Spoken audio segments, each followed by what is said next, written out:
This is the reality. കോടതി ചിലപ്പോ ശിക്ഷിക്കും, ചിലപ്പോ അവധിക്ക് വെക്കും, ചിലപ്പോ വെറുതെ വിടും.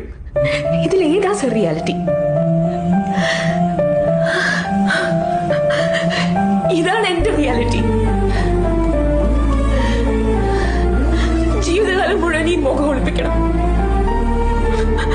വീടിനും വീട്ടുകാർക്കും ഞാനൊരു ഭാരമല്ലെന്ന് ഓരോ മിനിറ്റും സ്വയം പറഞ്ഞ് ബോധ്യപ്പെടുത്തണം. 14-ാം വയസ്സ് മുതൽ ഞാൻ കണ്ട സ്വപ്നം വേണ്ടെന്ന് വെക്കണം. ഈ കേസ് നമുക്ക് തുടരാം. ഹിയറിംഗ് പിന്നെ ഒരു മാസം 2 മാസം അല്ലേ?